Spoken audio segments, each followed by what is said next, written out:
You can't do that to black media. You can't do that to black media. I can't do that to white media and black media because my wife has to go on at 6 o'clock. Understand, brothers and sisters, they only do this to you. You've never seen this level of disrespect by the Democratic Party being placed upon the LGBTQ community. You've never seen it being placed on immigrants. You've never seen it placed on women's groups. You for sure have never seen this level of disrespect handed to the Jewish community.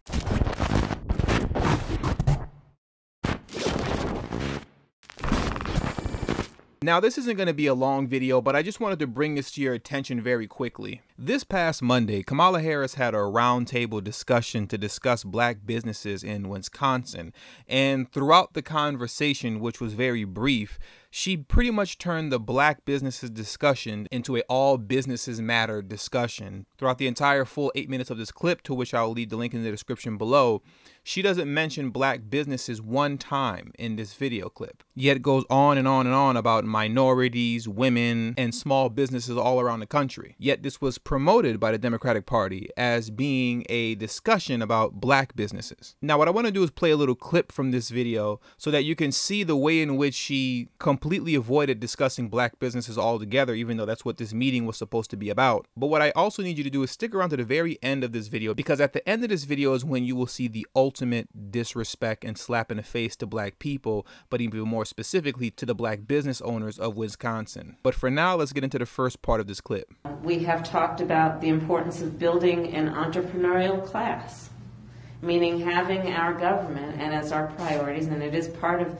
Joe Biden and my priority, investing in entrepreneurship and investing not only through the work that we will do that is about access to capital through the Small Business Administration, access to capital about putting money into opportunity zones is one part of it, but also $150 billion in new capital and opportunities around investing in private venture capital as well as what the government can do.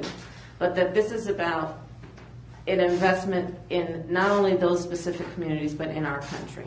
Understanding that some of the greatest sources of wealth and intergenerational wealth come about through that kind of focus. We have talked about the importance of community banks. During the course of this crisis, up to 90% of minority and women-owned small businesses did not get the benefit of the PPP. In large part because, you know, unlike how Donald Trump has been concerned about the wealthy, the people who are working every day and trying to raise their families don't have the access to those kinds of relationships and have not received the benefit of something like the PPP. We've talked about the need to make tax credits permanent, and doing that, and through doing that, increasing funding to as much as $5 billion annually to provide credit for equity investment in small businesses that benefit low and moderate income areas. So these are some of the conversations that we've had this afternoon.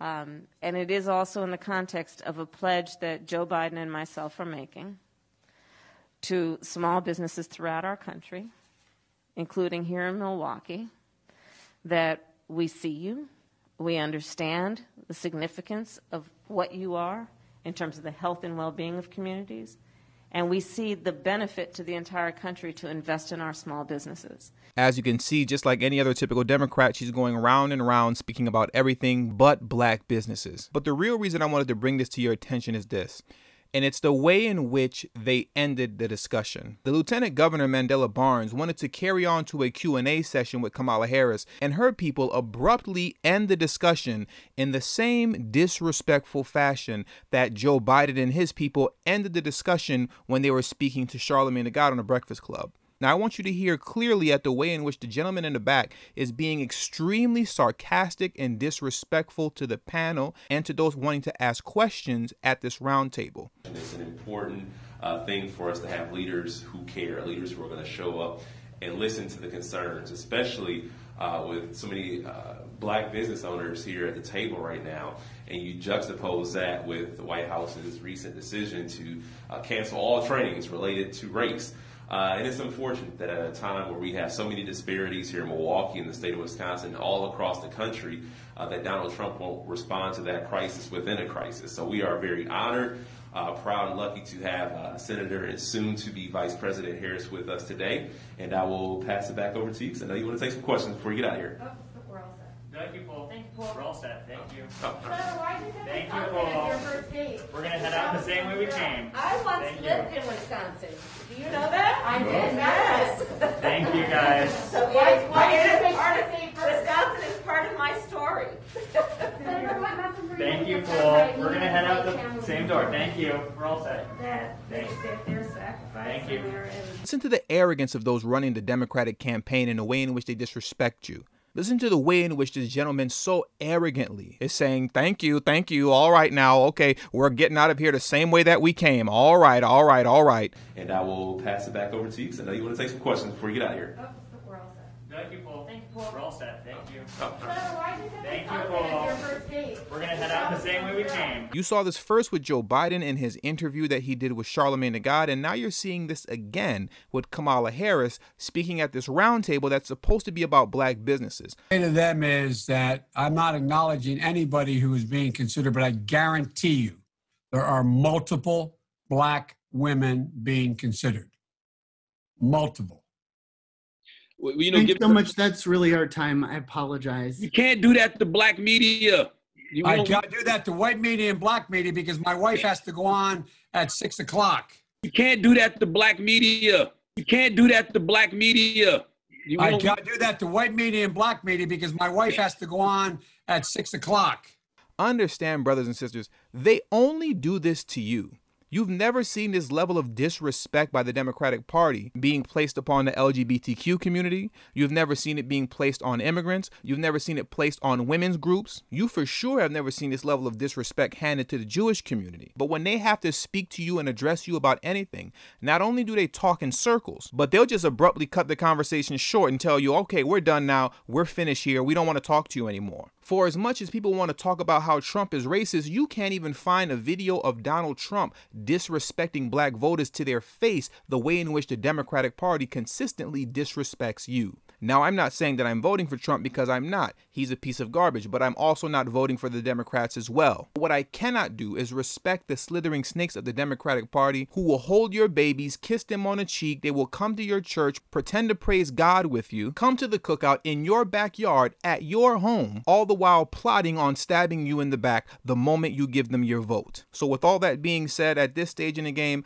I really cannot understand why anybody black would be voting for the Democratic Party in this election. I'm not saying go out and vote Republican. You know where I stand. Hold your vote unless there are tangibles on the table. If no one's talking about reparations and a black agenda, well, then there is nothing to vote for at all unless you're voting locally concerning propositions and measures. Those are important. But as far as it's concerned on the national level concerning the President of the United States, both parties can kick rocks, especially the Democratic Party, because like I just stated, the Democratic Party is the one party that pretends to be your friend. They pretend to be on your side, but consistently disrespect you in the fashion that you just saw here and that Joe Biden did to Charlamagne the God on The Breakfast Club. And with all that being said, thank you for tuning into today's video. Make sure you hit that subscribe button as well as the bell notification next to the subscribe button so you can be notified whenever I release a new video. Also, make sure you text tdhiphop to number 33222. That is tdhiphop to number 33222. That way you'll get a direct text notification whenever I release a new video, but it also serves as a protection plan for myself in case YouTube ever gives this channel the axe. I will be able to send you a direct link to where you can find me next. All social media links will be in the description below as well as pinned in the comment section. And lastly, but certainly not least, for those of you who have been subscribed to this channel for quite some time now, have a love and appreciation for the work that I put in on this channel, the number one way you can show your support to me is through Patreon for only $5 a month. That helps put me in position to be able to take TD Hip Hop Media off of YouTube. Remember, the goal is to grow independent of YouTube, not big on YouTube. Until the next video, peace.